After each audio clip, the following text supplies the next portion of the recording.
Okay, Assalamualaikum warahmatullahi wabarakatuh. Okay, hari ini saya dan kawan-kawan saya ingin bentangkan tentang kesantunan bahasa dan unsur-unsur kurafat dalam filem. Okay, kumpulan kami terdiri daripada 5 orang. Okay, saya start dulu. Nama saya Nur Farshid Lenda binti Azhar, memetri 10 DKM 18 F1082. Okay, saya akan bentangkan kesantunan bahasa. Okay, maksud kesantunan bahasa ialah kesopanan dan kehalusan dalam menggunakan bahasa ketika berkomunikasi sama ada melalui lisan atau tulisan. Okay, yang kedua, bahasa yang digunakan penuh dengan adab tertib, sopan santun dan mengandungi nilai-nilai hormat yang tinggi. Okay, hadis yang berkaitan kesantunan bahasa ini ialah pertama, firman Allah Subhanahu bermaksud, dan sederhanalah dalam masa engkau berjalan dan lembutkanlah suara engkau. Sesungguhnya seburuk-buruk suara memanglah suara kedai. Pada surah Luqman ayat 19. Yang kedua, maka dengan limpah rahmat Allah, kamu melayani mereka dengan lemah lembut. Seandainya kamu bersikap kasar dan keras hati, nescaya mereka akan menjauhkan diri dan kelilingmu. Daripada surah Ali Imran ayat 159.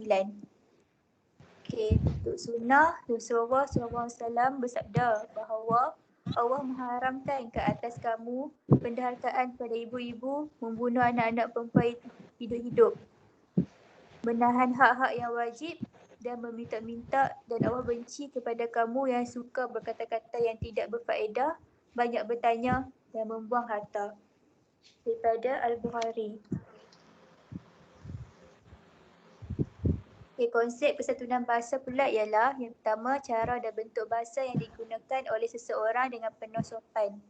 Yang kedua, timbang rasa yang kita berikan kepada orang yang mendengar pertuturan kita. Contoh, bahasa yang digunakan untuk menolak permintaan seseorang tanpa mengecilkan hatinya. Okay, cara sepaan lisan atau bertulis menurut bahasa Melayu dengan sopan santun supaya tidak anggap sebagai biadab atau tidak berbudi bahasa. 11. Kehalusan budi bahasa dan memakai atau menggunakan bahasa atau kesopanan ketika menggunakan bahasa. Kepentingan kesatuan bahasa pula ialah pertama, mewujudkan perpaduan antara masyarakat berbilang kaum di negara kita. Yang kedua, masyarakat bersatu padu dan negara dapat berkembang dengan maju. 3. Wujudnya sikap saling menghormati, masyarakat akan dapat hidup dalam suasana yang harmoni dan sejahtera. Dan sekali, selain daripada itu, perselisihan faham antara kaum sepertinya peristiwa hitam 13 Mei 1969 dapat dielakkan. Okey, sekian, terima kasih. Saya ingin menjemput rakan saya seterusnya iaitu Syahira untuk menyambung.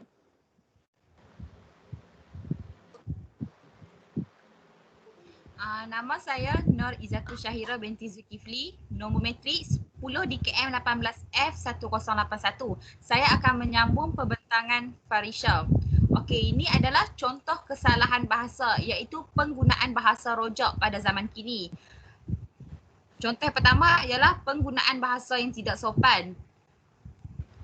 Contoh yang kedua ialah penggunaan tata bahasa yang salah. Dan contoh yang ketiga ialah penggunaan bahasa yang menghina. Punca-punca kesopanan bahasa semakin luntur disebabkan oleh media massa, iaitu pengaruh media massa yang tidak dapat lagi dibendung, yang secara tidak langsung mempengaruhi minda mereka. Perkembangan media elektronik semakin maju dan mampu menghasilkan pengiklanan yang menarik. Kemajuan elektronik yang sedang dicapai ini telah dicemari dengan bahasa-bahasa yang kurang menyenangkan. Budaya luar yang berleluasa pada masa kini mudah diikuti oleh anak-anak. Contoh media massa ialah macam cerita KL Gangster dan sebagainya. Poin yang kedua ialah pengaruh rakan sebaya, iaitu biasanya remaja yang cepat pengaruh dengan rakan sebaya mereka. Hal ini demikian kerana pada peringkat remaja, rata-rata tidak mahu hidup dalam keadaan terkongkong dan sentiasa mempunyai keinginan untuk mencuba sesuatu yang baru. Contohnya, apabila rakan sebaya kita hisap rokok, so kita boleh ada keinginan tu. Poin ketiga ialah kurang didikan dari ibu bapa, iaitu ibu bapa yang terlalu sibuk dengan kerjaya menyebabkan anak-anak kurang bertutur dengan sopan santun dan tidak menekankan aspek budi bahasa dalam diri anak-anak. Hal ini demikian kerana ibu bapa terlalu mengharapkan guru atau pendidik di sekolah untuk mendidik anak-anak. Dan terakhir sekali, remaja atau masyarakat yang kurang pengetahuan. Para remaja menganggap bahawa berbudi bahasa tidak penting kerana mereka menganggap ia kolot dan memalukan. Ada sesetengah individu juga berasa bangga dengan status anak orang berada. Oleh itu, mereka lebih bangga dengan budaya luar berbanding budaya sendiri. Di samping itu, individu tersebut juga mendapat kurang didikan agama daripada kedua ibu bapanya yang menyebabkan mereka bercakap dengan bahasa yang kurang sopan. Sekian, terima kasih. Saya lanjutkan pembentangan ini dengan Nur Afifah.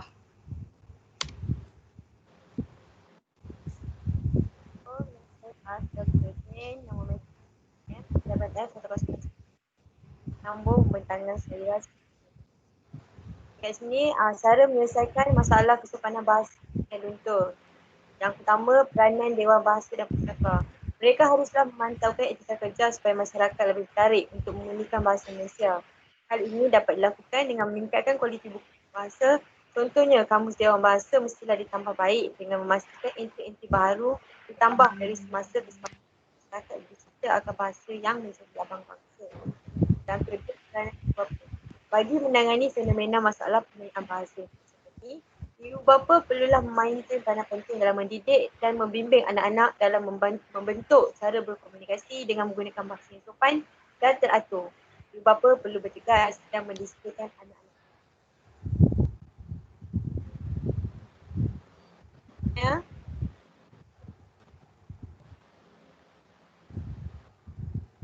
Peranan media massa. Media massa merupakan ejen penyampai yang paling berkesan dalam menyampaikan maklumat terkini kepada orang ramai. Antara peranan yang boleh dimainkan oleh media elektronik khasnya seperti televisi, radio dan seumpamanya ialah dengan menyiarkan rancangan-rancangan yang menggunakan bahasa-bahasa yang baik dan cepat. Empat, peranan kerajaan. Kerajaan centra paling penting dalam sesebuah negara dalam menangani fenomena bahasa tidak sampai ini. Kerajaan juga perlu memainkan peranan untuk mengatasi masalah. Contohnya mengadakan kempen untuk meningkatkan kesedaran orang ramai tentang kepentingan menggunakan bahasa Melayu yang baik dan betul. Dan terakhir, peranan guru. Guru khasnya guru bahasa Melayu perlu memberi penekanan dalam dan dalam kemahiran berbahasa. Penekanan harus diberikan tentang aspek-aspek pertuturan yang berdasar istilah, lengkap dan sesuai. Kenapa nilai-nilai mulia juga perlu sewajarnya. Pembentukan moral dan stasa yang baik juga perlu ditekankan melalui pengajaran pendidikan agama Islam dan moral. Dan semua berupaya untuk mempertingkat budi pekerti dalam kehidupan bermula terakhir yang bermula dengan secara hati dan pertuturan. Allah SWT dalam surah An-Nisa ayat 148 berfirman yang bermaksud Allah tidak suka akan perkataan-perkataan jahat keluar dari mulut seseorang melainkan perkataan pengalaman yang keluar dari mulut orang yang dizalimi. Rasulullah SAW maksudnya sesungguhnya Allah menyukai sikap berlemah lembut dalam semua perkara. Dan agama-agama amalan sebagai kita akan menggolongkan sebagai ahli masyarakat yang beramah, bertindak rasa, berfikir yang positif. Secara tidak langsung kita akan mengangkat pribadi yang mulia sekaligus menunjukkan pribadi bangsa yang lemah lembut dan beradaban. Sekian, terima kasih. Dan saya akan menyambung pembentangan seterusnya.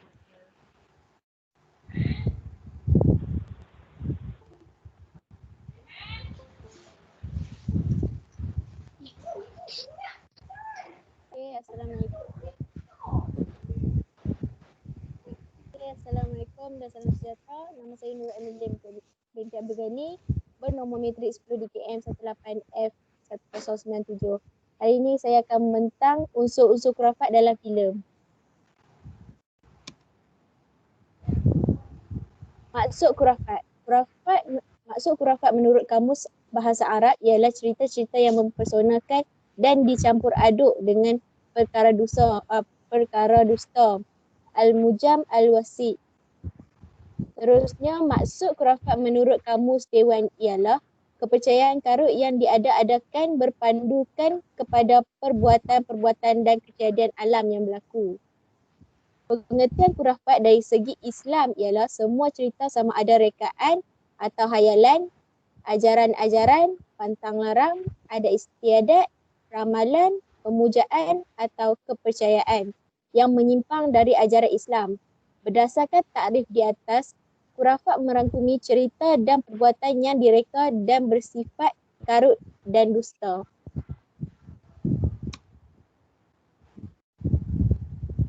Okey, hadis yang berkaitan tentang khurafat. Di antara orang Yahudi ada yang mengubah atau menukar ganti kalamullah, isi kitab Taurat dari tempat dan maksudnya yang sebenar, dan berkata kepada Nabi Muhammad, kami mendengar sedang mereka berkata dalam hati, kami tidak akan menurut. Mereka juga berkata, tolonglah dengar Tuan, tidak diperdengarkan sesuatu yang buruk, serta mereka mengatakan berikanlah layanan kepada kami. Tujuan kata-kata mereka itu hanya memutarbalikkan perkataan mereka dan mencela agama Islam. Dan jika mereka berkata, kami dengar dan kami taat dan dengarlah serta berikanlah perhatian kepada kami, tentulah yang demikian itu lebih baik bagi mereka dan lebih betul. Akan tetapi Allah melaknat mereka dengan sebab kekufuran, oleh itu mereka tidak beriman kecuali sedikit sahaja di antara mereka. Surah Al-Nisa ayat 46. Maksud ayat itu menjelaskan laknat Allah menimpa kaum Yahudi akibat perbuatan mereka menambah dan mengubah ajaran agama Islam yang diutuskan Allah kepada mereka melalui pesuruhnya. Natijahnya mereka berada dalam kesesatan yang nyata dan pastinya jauh daripada rahmat Allah. Tafsir pimpinan Ar-Rahman dan dijelaskan bahawa orang yang sesat itu adalah orang yang tidak berpengetahuan agama betul kerana dipelajari dengan tidak menurut peraturan dan jalan sebenarnya. Ini adalah contoh-contoh perbuatan khurafat seperti makan azimat. Makan azimat ni macam percayalah benda tu tak akan kacau. Kalau menyembah busuk ni selalunya orang minta nombor ekor lah. Okay, kalau mempercayai binatang ni macam contoh kalau gagak bunyi ada orang mati esok tu. Kalau mengunjungi kubur yang dianggap keramat tu macam tu lah. Itu saja dari saya. Saya akan beri kepada yang seterusnya. Terima kasih.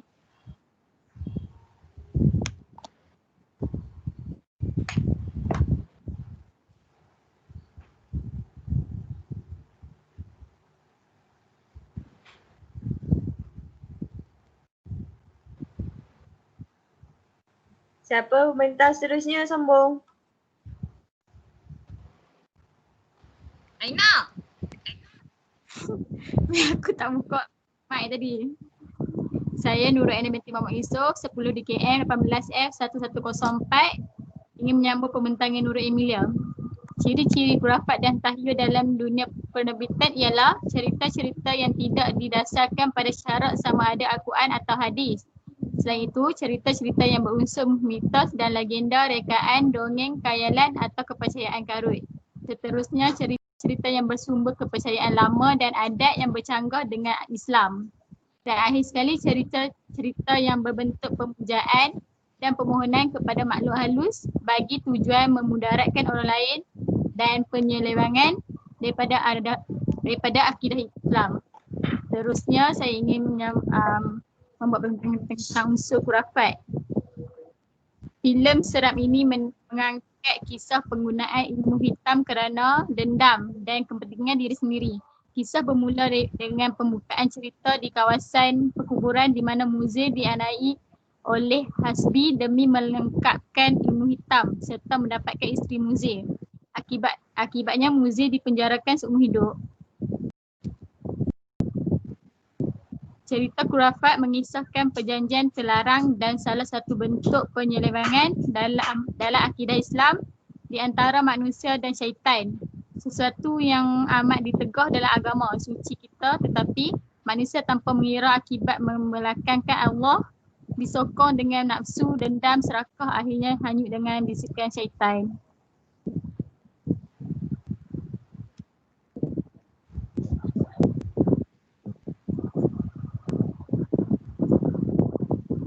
Fatira. Itu saja, terima kasih.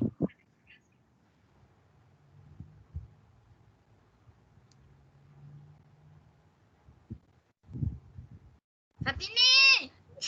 Ya. Saya rakam. Ya, Assalamualaikum. Nama saya Nur Fatini Atira binti Mazizi. Nombor matrik saya 10 DKM 18F 1078. Okey, hari ini tentang hukum beramal dengan perkara khurafat dan tahyul. Okey. Jauhilah 7 perkara yang merosakkan. Para sahabat bertanya, apakah 7 perkara itu? Baginda menjawab, menyekutukan Allah, sihir, membunuh orang tanpa hak, makan riba, makan harta anak yatim, lari dari medan perang dan menuduh adik perempuan baik, melakukan maksiat terkutuk. Dalam Islam, percaya kepada benda-benda khurafat dan tahyul, misalnya benda-benda keramat seperti pokok, kubur, telaga dan sebagainya, serta yakin terhadap kuasa selain daripada Allah Subhanahu Wa Taala ialah syirik dan bertentangan dengan kepercayaan tauhid.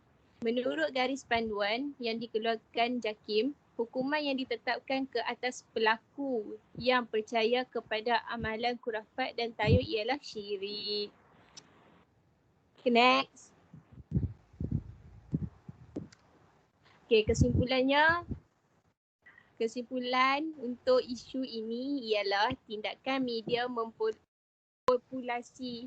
polarisasikan alam mistik telah melanggar batasan yang telah ditetapkan oleh syarak secara khususnya dan menyalahi undang-undang penyiaran secara amnya. Perkara ini jelas memberi kesan negatif kepada masyarakat. Masyarakat Muslim yang sepatutnya dididik dengan mengagungkan keesasaan Allah akan bercabang permusatan akidah tanpa sedar. Oleh yang demikian, pihak berkuasa seharusnya memandang serius kesalahan ini dan mengambil tindakan secara drastik. Kita sebagai orang yang Muslim, janganlah sesekali mensyirikkan Allah. Kita juga janganlah melakukan perbuatan khurafat kerana akan menyebabkan kemungkaran Allah. Kita juga perlu mencegah perbuatan syirik dan khurafat jika berlaku di hadapan. Jika kita tidak mampu mencegah, kita mampu membenci dengan sesungguhnya ia selemah-lemah iman. Okey, terima kasih.